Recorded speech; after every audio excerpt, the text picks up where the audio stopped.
Yes, sir. I'm curious about, and this may be on your website, your position on the Second Amendment, on gun, Sure.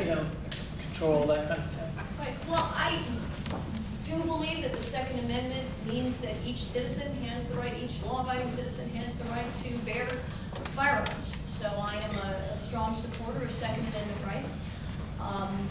And I'm not seeking to deprive our citizens of those rights through further legislation.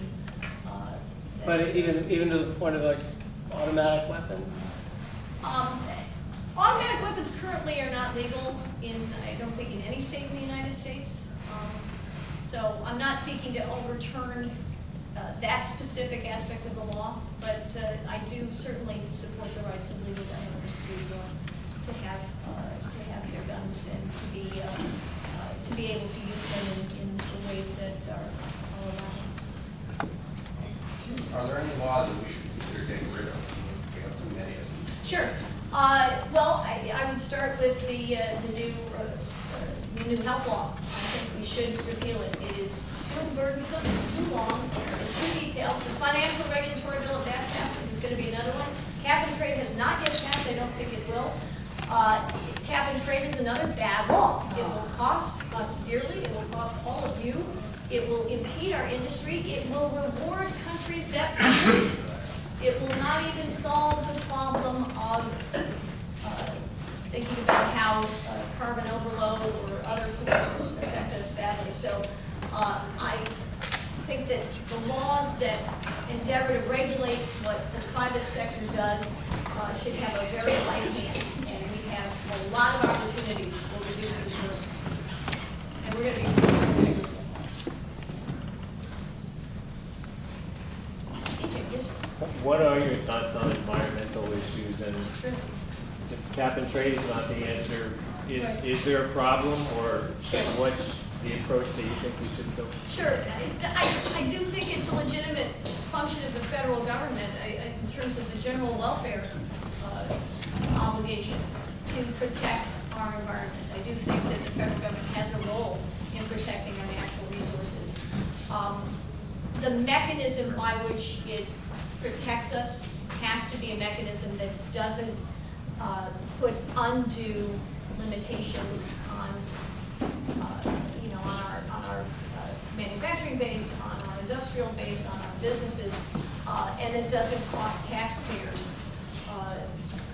unduly. And that's the problem with cap and trade. They have this really kind of almost arbitrary set of standards that they're going to try to apply across industries in ways that are going to end up, and this is one of the problems with all these regulations, they're going to end up, a senator from X state that has coal interests is going to end up getting certain favors, the corn lobby is going to get favors, and that's the problem. It doesn't end up making sense. It ends up being a mess and just costing you money.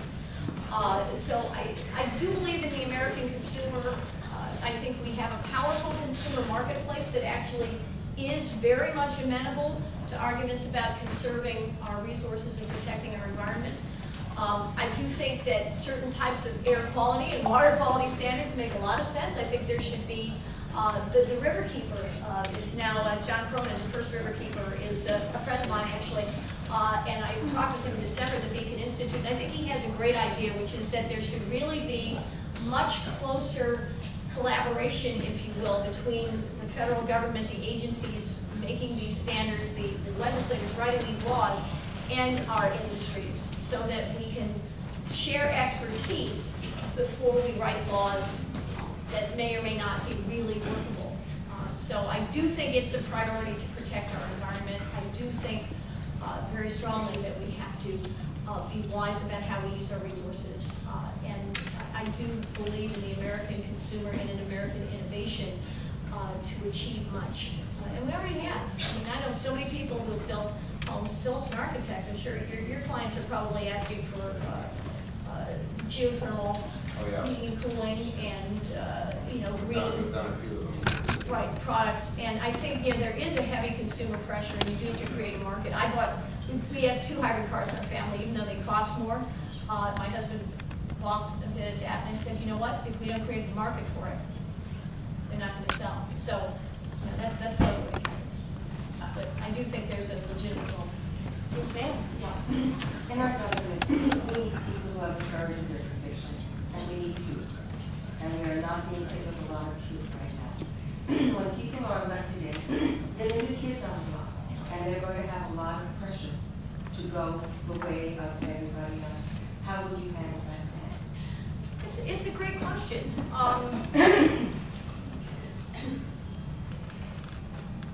I do like to consider myself, and it's really for you to judge in a sense, but I do like to consider myself a woman of certain convictions that I will hold, and I'm not afraid to share with you my beliefs. You need to know them. You need to know my heart. I want to know yours as well. And sometimes that won't mesh exactly with yours. But I hope that we have enough common ground, and in many cases we're going to have lots and lots of common ground, probably most cases here, that we can do good things together, and on the basis of shared values and shared beliefs. You will, I invite you to judge me after January. You know, we're going to be there. I invite you to judge me, and you will be the people who will assess how I'm doing in that regard. But I do intend to hold to what I am telling you and the beliefs that I am sharing with you, and the proposals that I share with you. I do intend to pursue there. I don't think I'll be alone. That's an important message. I do think we are going to have a big change in our Congress, at the very least in the House, and I'm sure in the Senate too. I think we will retake the House majority. Don't know about the Senate. I think it's going to be a new breed. We are in a very different time. There is no sense of security or complacency that we may have enjoyed a number of years ago. We are really at the point at which we have to make some very difficult and challenging decisions and do them together. And I think the will to change certain things for the better will be more manifest than it was in the past. We can't afford to sustain certain things that we know now. Certain types of government intervention just are not practical going forward. We have to change, and I think we will get that change. To empower our citizens to do what they do best. I really do have that faith in you. It is the faith of the founders. That's what sustains me. I believe in you. Yes, sir. We have faith in you. And I'm convinced that when you get to Washington, you're going to do the right thing for us. Simply because I've seen 10 questions thrown at you right now, and you actually answered every one of them directly. No skirting around the issues, right direct to the point. I don't have a question, but I'd just like to say thank you for making the effort to run for office. We really love you, and we support you.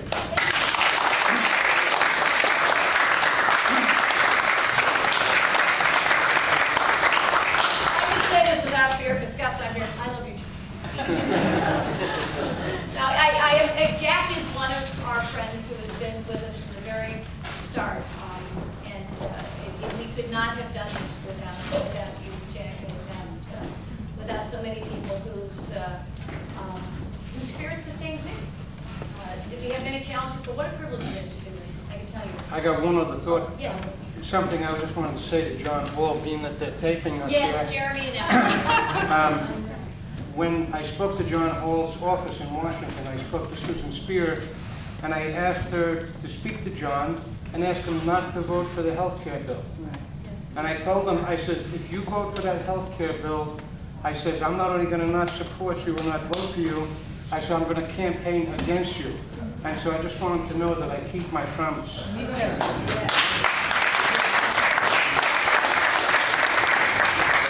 I share my friend's enthusiasm. When you were elected to Congress, what committees would you want to serve on, and what would you want to accomplish? You bet. And thank you. Frank Sisti, by the way, is our Congress chair. Thank you, Frank. Frank has been a friend from